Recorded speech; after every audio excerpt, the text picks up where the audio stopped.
You're listening to The Pipeline, the Western Standards National Affairs Program, recording this Wednesday, March 11th, 2020. Each week, we break down the issues, discuss them in depth, and examine some of the broader implications for Western Canada and beyond. Featuring from Calgary, the Western Standards publisher, Derek Fildebrandt. Derek, how are you today? Hey, hello. And featuring Dave Naylor from Calgary, our news editor, back in Calgary. I see, Dave. Yep, back from dreary Abbotsford all the way to dreary Calgary now. I'll tell you what, Abbotsford never went below zero, and we're threatening to get to minus 28 here. So, wow. All in all, give me dreary Abbotsford over this weather. And hosted hosted by myself, digital editor Paul Holmes from always beautiful and balmy Victoria, British Columbia. Topics this week include COVID-19 and or the novel coronavirus and some of the issues around that. Some breaking news as well. We're going to discuss the price of oil, and we're going to get in a little bit into the Alberta budget because those two things kind of go together. But before we get into the topics, just want to remind everybody, if you're not a member, please head over to the membership page at westernstandardonline.com and sign up today. Those of you who have become a member, you're helping us reach our goals for membership to keep us live and on the air. So thank you very much for that. So let's dive in. Some breaking news. Dave, why don't you break down the breaking news that we're breaking right here? Breaking right here. Well, just mere minutes ago, the World Health Organization officially declared this coronavirus outbreak a pandemic. Not sure what that means in Latin, but I think it means we're all screwed and need to buy toilet paper.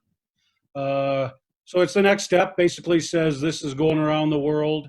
Sort of really no way to stop it now. At the same time, in Ottawa, Prime Minister Trudeau was announcing he was coming out with more than $1 billion to help fight the outbreaks or the aftermath of coronavirus. It's money going to provinces' healthcare and things like that. So looks like there's no stopping it now, Paul.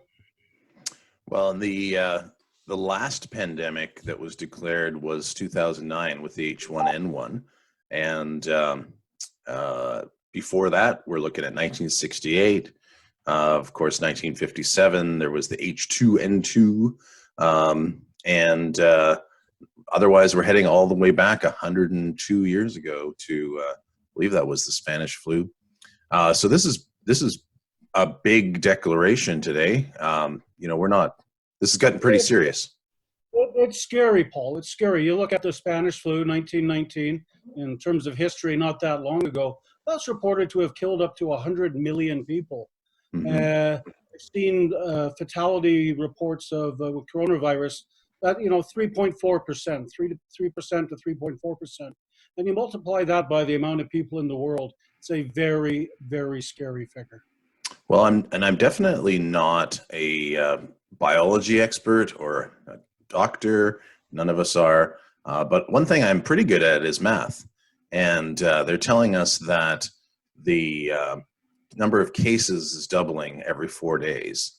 And I don't know if you guys remember this one, but I can give you $1 million today, or I can give you a penny and double it every day for the next 30 days. You're far better off to take the penny.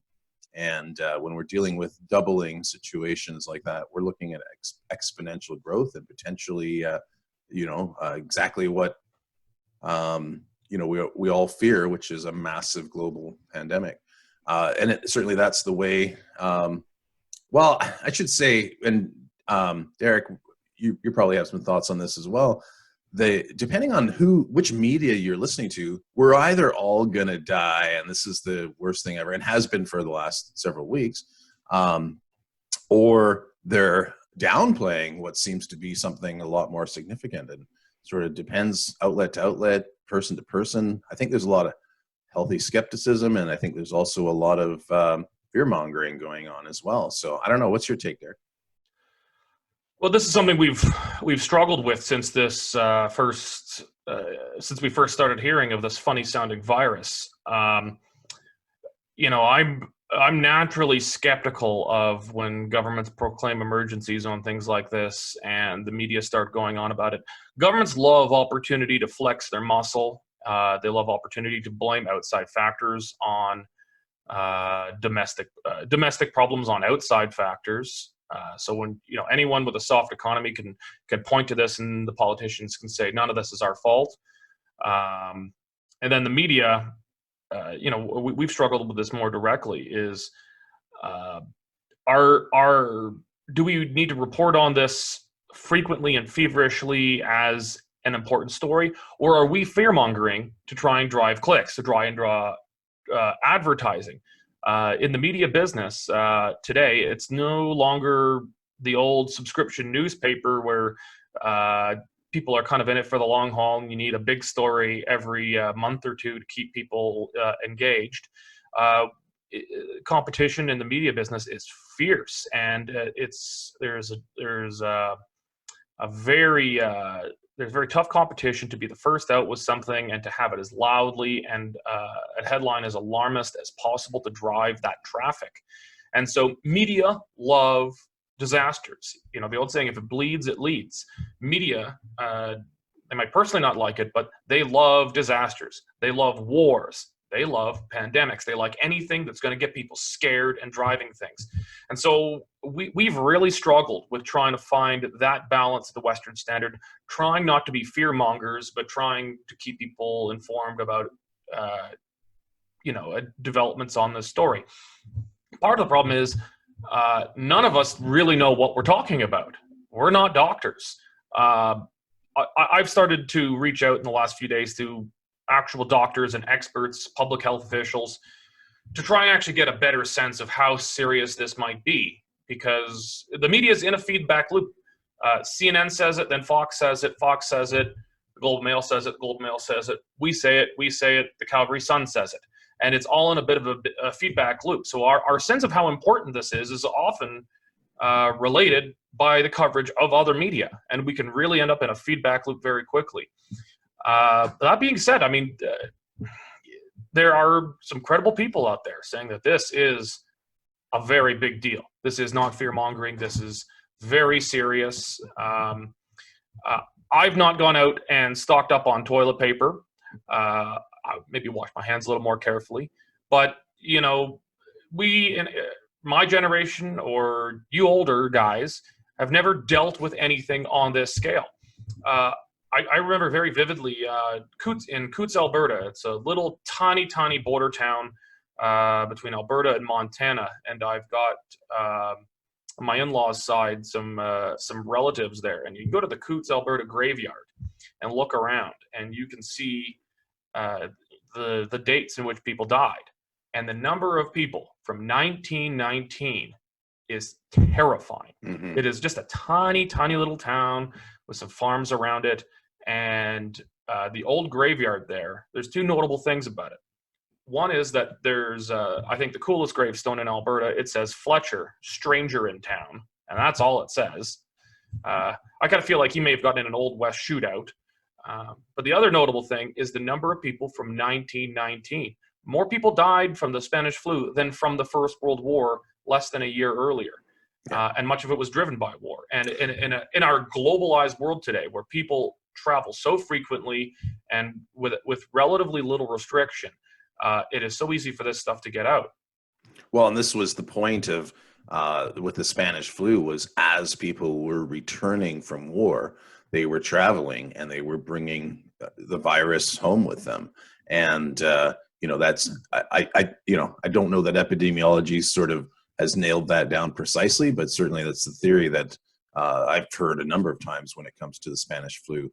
Again, none of us are experts, but that was my understanding. There's nothing more terrible in the world than surviving 4 years in the Western Front trenches to come home and die of a flu. Yeah, well, and ultimately, when you look at global travel in 1919 and you compare that with global travel in 2020, everything is moving 12 times faster and 100 times as often, right? And this thing can move quickly. And really, the sense I've gotten from again, the coverage I've been watching, as a non-expert observer, is that really what they want to try to do is slow this down to buy time, basically buy time to treat everybody effectively, and to buy time to hopefully develop a vaccine. But, vaccines take a long time. And, I don't think we're going to get ahead of this one at looking at the rate that it's increasing. Again, the math behind it is a bit terrifying. I have stocked up on toilet paper, but I'm a bit of a regular doomsday. You're the guy prepper, who so. bought out Costco. Oh, I bought out Costco like months ago. Don't worry, man. I've got I'm doomsday prepped to the hilt over here. Does anybody know where this toilet paper thing came from? I mean, the coronavirus is a respiratory disease. It's not gastrointestinal. Are people walking around with like 200 rolls of toilet paper thinking, okay, we're going to eat this when the pandemic gets worse? I just don't understand. I haven't been able to figure out where this came from. Well, the best I can, I mean, it's completely irrational and based on panic, right? And these things build on themselves. But, there's a good argument to say that if you are going to be quarantined at home for 4 weeks or 5 weeks, you better damn well have enough toilet paper on Why hand. toilet paper? Like, there are so many necessities. Bottled, like, I lived right at the center of I lived in Bowness, Calgary when the flood came through. Like, there are certain necessities that go, water, canned foods, like non-perishables. There's batteries. There's a lot of this stuff that goes. I've never heard of a panic where everybody just buys TP. Well, and if TP is really what's going to save us, Venezuela's screwed. They've been out of toilet paper for a decade. I think there is actually a logical explanation. When people are stocking up on food, but they're not all stocking up on the exact same food. And Costco is more than happy to continue to ship, crates full of food, right? But toilet paper is one thing. And it's one thing that if you are in fact stuck at your house for 4 to 6 weeks, you really don't want to run out of it. Ideally, it would be kind of a terrible thing. And so I'm already stripping the birch bark off the trees in my yard. I think there's a logical component. But then the other part that does happen is people see other people doing it. And I know people on my Facebook that went to buy toilet paper because they were suddenly worried that there wouldn't be any. And they were just low that I on could see. toilet paper. That I could see. It's the kind of feedback loop is Exactly. You see a couple of people have gone out and bought a truckload of toilet paper, and you might just reasonably need toilet paper, and you're worried that everybody else is going to buy it. So now it's almost like a run on the bank. Mm-hmm. If a couple of people withdraw all their money, everyone's afraid there'll be nothing left, and then everybody runs on the bank. Yeah. So we've got to run on toilet paper. The other thing is this particular emergency isn't going to involve not having access to water or electricity, probably, right? And so the things that you would ordinarily stock up for in situations where you're expecting power outage or water stoppage are not the things you're panic buying right now. Dave, go ahead. Well, bringing up a serious turn of events, there's a small community in New York State that has a cluster of coronavirus outbreak, and they have 172 cases, I believe it is. New York governor yesterday called in the National Guard. Mm-hmm. So you're going to have military troops on the street enforcing a ring around this neighborhood with a cluster in it, making sure nobody goes in or out. Now that's scary when you're seeing troops on the ground in your city, basically saying you can't leave your neighborhood, and that's taking it up a notch for sure. Well, and the other piece of this that we haven't really taken this seriously in North America. We don't know what we don't know, and when you look at the countries that have the high counts, Hong Kong and Iran in particular, those countries started mass testing people. We haven't mass tested people. I was sick last week. Nobody gave me a test, right? Maybe I had the coronavirus. I have no idea, right? And may never know. But I bet you if we went and tested 1 million random people in North America, we would probably find a bunch of this out there, with or without symptoms.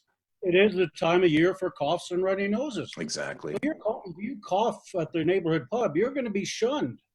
Right? The Calgary Board of Education yesterday put out a statement to parents and said, "Your kid is sick. Don't send him. We don't want him."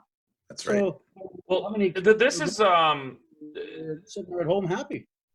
yeah, and this is really going to have big economic impacts beyond just trade. My wife is in the hotel conference business and runs a conference center here in Calgary. And the number of cancellations there have been for big events is quite startling. I won't get into specifics, but I know of several conferences that I had some intention of perhaps attending. I won't name those conferences because I don't want to get them in trouble. But conferences at hotels and conference centers are being canceled across the country because people are pulling up and leaving. Companies and associations are walking away from very big deposits right now because they're just not going to hold an event where everyone's expected to be together because we are just getting started. I've been extremely skeptical about the seriousness of this. And I'm only now starting to maybe believe what we're being told. That's my tinfoil hat maybe coming off a little bit. And but this is gonna have huge economic impacts. This isn't just international travel and trade, even just domestically in every city across the country. The hotel business is gonna be one of the first casualties of this after the airline business and the cruise business. And this is the part that where it kind of does, it matters in terms of lives and in terms of, all the heartache that this can cause when, grandparents and parents start dying, as we've seen in other countries. But even if that were not to happen here for some reason, they somehow managed to rush out a vaccine and, get it in everybody's bodies in the next 3 weeks, which is not going to happen. But, some miracle happens like that. The economic damage is already done, right? We're already starting to see this. How do you recover from that? And this is going to be a long time. And the way we work and the way we communicate, this is going to change forever. I don't shake people's hands anymore. I did a month ago. I don't do it anymore. We do that because that's the Trekkie thing to do. Your nerd is showing. Yeah, and definite, but other things, like just at church on Sunday, we did not, nobody shook hands. Everybody bumped elbows or just said hello or whatever. And there's lots of churches where they're just not going because there's that. You look at South Korea, for example, was one church that spread the initial community spread happened in one church, and that's been a disaster there as well. So talking about economics, we could probably move along to the next big story, which is definitely tied in, but separate, and that is, of course, it's fair to say the crash in the price of oil. You consider a 45% drop in one day a crash. I think that's pretty safe to say. That was the number I saw the night before on Sunday night with Canadian crude. I don't remember the exact numbers, what it all sort of panned out to the next morning when the markets opened, but Dave, maybe you can fill us in a bit on the details. Yeah, when I checked a few minutes ago, it was trading at 33.59, which is down another 2.25%. The other breaking news today is the United Arab Emirates has decided they're going to boost oil production. They're actually the third largest producer within OPEC. As you know, there's currently a battle raging between Russia, who's sort of an honorary member, and Saudi Arabia. That's pushing the price down. So it all seems to be connected. Coronavirus, the stock markets are tanking, the oil prices are going down. So a lot of collateral damage there, including as we'll talk about later, the Alberta budget. Again, not good out there. Derek, your thoughts? Well, when it rains, it pours. I mean, if coronavirus, I mean, it's just more bad news after another. We had a really thoughtful piece from Tesla Little John on the Western Standard yesterday on this, getting into why they're really in this fight. And there's a lot of rabbit holes to go down with it. Saudi Arabia wanted to set a price, a higher price with Russia. Russia would not play ball because Russia is keeping its production up because it's at war with U.S. shale producers. U.S. shale has completely revolutionized over the last decade the oil and gas market, and Russia really targets them. They see them as not a player they really want on the world stage. It's not as high a cost to produce as Canada's or our oil sands as an unconventional, but it's higher cost, and shale, like the oil sands, requires a higher price per barrel to be profitable. And so Russia wants to flood the market to try and drive out U.S. shale. And so this pisses off Saudi Arabia, who massively increases production to dropping the price to then hurt Russia, to try and get Russia back to the table. And now U.A.E. Or United Arab, U.A.E. Sees itself getting cut out of this. So now they're driving prices down further with more production. And so while OPEC is a cartel, it doesn't always exactly operate as a cartel appropriately. They don't exactly have the dairy supply management board overlooking things to enforce it. Its member states do what they want if they don't really like the way OPEC is going. So all of this has just been to a total collapse in prices. I remember I was at downtown Calgary yesterday, and there were some. I was at a pub for a pint after an event, and there were at just 6:30 in the afternoon. There were some oil field service workers who just happened to be in the downtown who were there. Who did not seem like it was a 6:30 drinking event. They had bet that if oil hit a certain price, they were going to go drinking, and pretty safe to say that bet had made it. And so this is really just going to compound bad news on top of bad right now. Well, and the knock-on effect becomes further knock-on effect, right? You talked about the hotel industry and cancellation of big events and stuff. I mean, for our family, we were planning a big vacation in summertime. The coronavirus could stop that. But even if this is passed by then, we might still not go because, I don't know what the economic situation is going to look like come July, right? And so people are going to start making personal and business decisions that are also going to be reductive, and that's going to have a further knock-on effect, right? And it's going to be a damn big hole by the time we're finished to dig out of. And I've never taken a cruise before, but I'm considering it now because I'll probably never get it so cheap. Yeah, we love cruising. I've been on 11 cruises, and I'm not so sure. You green Victoria people with your cruises. Floating cities of death. My parents are booked to go in September, so they're keeping their fingers crossed. And we haven't even talked about professional sports and San Jose Sharks playing in front of an empty crowd now. Seattle has banned anything above any gatherings above 250 people. The States is probably a couple of weeks ahead of us, but it looks like that sort of stuff's coming to Canada just in time for the Stanley Cup playoffs. So think of Calgary versus Edmonton, Battle of Alberta with no fans. Hey, I'll be able to finally afford tickets. Yeah.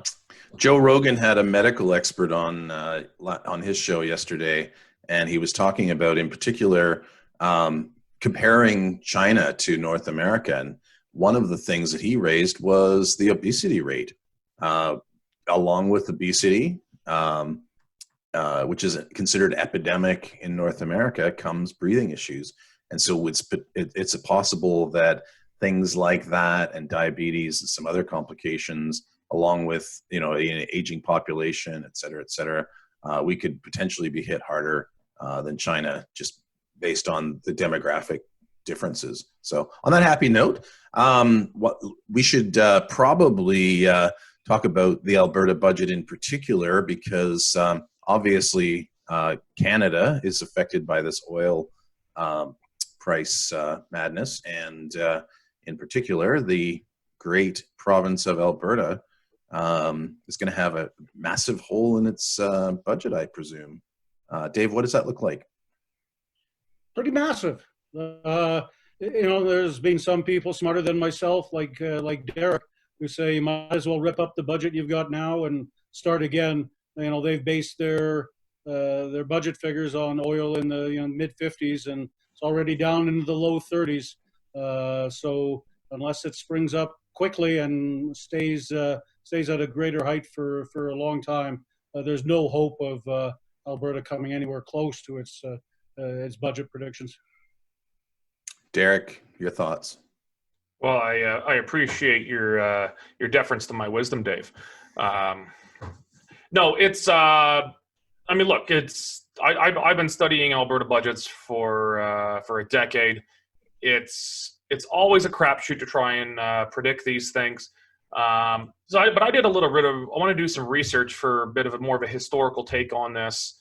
At least from the beginning of the last NDP, the one and only NDP government, I should say, to where we are with the current budget in terms of projecting out for oil prices. On average, nobody gets it right. Governments normally overshoot oil prices, and then they can blame it on things later, but it allows them to project a sunnier time into the future without having much to base it on. The NDP on average got, in every budget they got the price of oil about $5 and change off. But the Tories, now they're still new, so they don't really have much of a track record with this. But if they pass the budget as is, which they say they will, they're going to overshoot oil prices by about, what do I got here?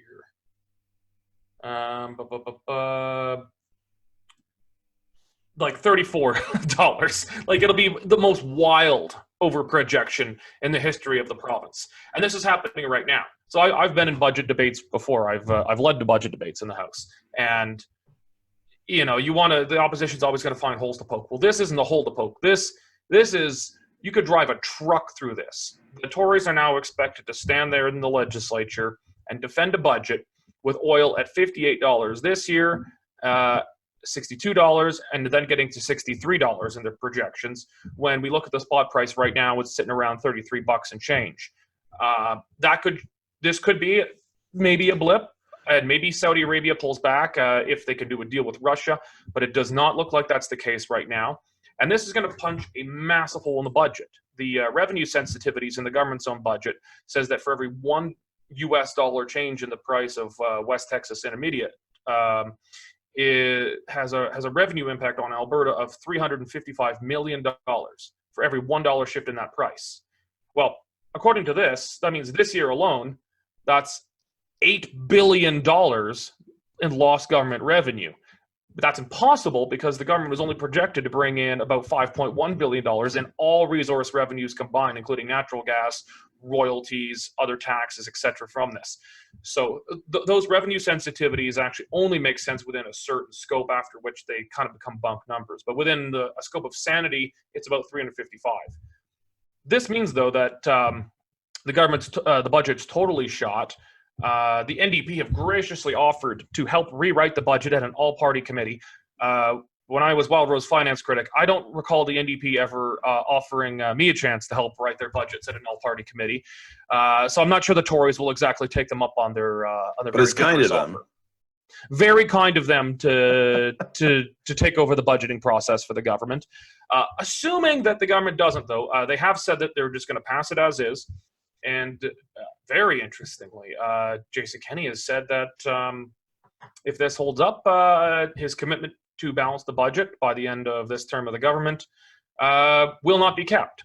And that was a marquee promise. That was Other than the carbon tax, which they promised to get rid of, not just reduced by 33%, the balancing the budget was the issue, and it was the issue that we hammered the NDP on mercilessly for 4 years. We gave them no quarter on the budget, and now the government is asking the NDP to be nice to them on this. They only cut $1 billion out of 4 years of over 4 years out of their budget, and they're saying that there's not much more to cut, and that they're going to have to run more deficits. So this is going to potentially create some real political upheaval in the province, as we haven't balanced the budget in Alberta since roughly 2009. It's been a very long time since Alberta's had a balanced budget, and now it looks like there's no prospect of balancing it anywhere in the foreseeable future under either of the two parties in the legislature. Well, and I don't think anybody should be surprised by that.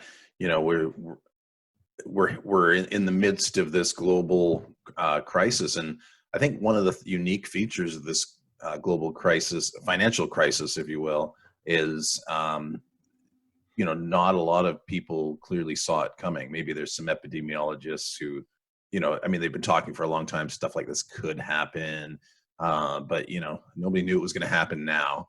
And but in terms of budgeting, though, they can change it. Like this is sure.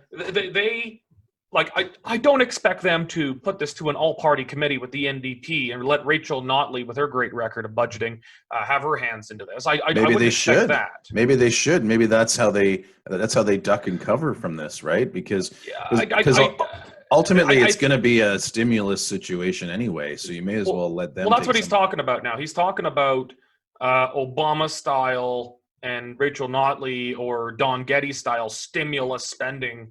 We haven't seen details around it yet, but they're talking about big corporate welfare stimulus spending. And that is pretty damn far from the mandate the government got elected on. They got elected on a mandate of cut spending, balance the budget, cut taxes, and anything involving the NDP. This is quite a departure in language, and could present real challenges to the government politically in the future if they leave such a wide opening on their right with their fiscal policy. Well, and this is the problem with governments being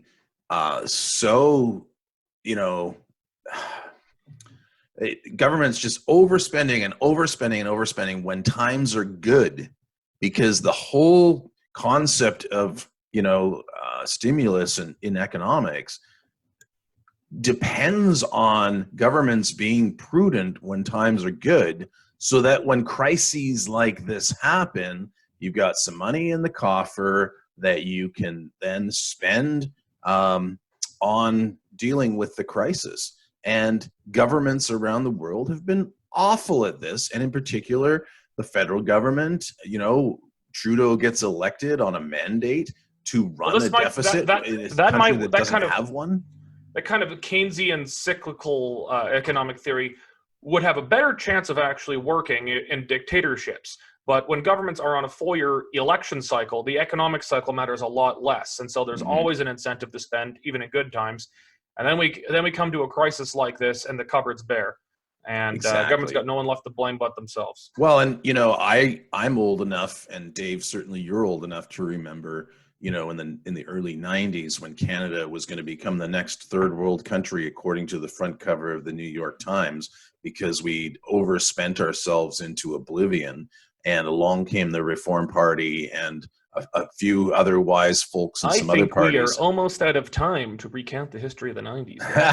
Anyway, thank you, Derek, for bringing me back in. But yes, hopefully the world will learn a lesson from this, and we can be more prepared for the next time this happens. Final thoughts, Dave. It's going to be an interesting week ahead. Is it going to be, nothing but bad news for another few weeks, I think. I think you're right. Derek, anything chipper to close on? No one's flying. No one's buying anything. The economy's in the shitter. Greta Thunberg should be very happy. All right. Thanks very much, everybody, for tuning in. If you are not yet financially ruined, please consider membership with the Western Standard. Visit us at westernstandardonline.com. And for a very small amount, you can help us continue doing the amazing work like folks like Deirdre Mitchell McLean and Dave Naylor and all of the great people at Western Standard are doing to bring you the news and opinions for Western Canada. Have a great week. We'll see everybody next week. Cheers.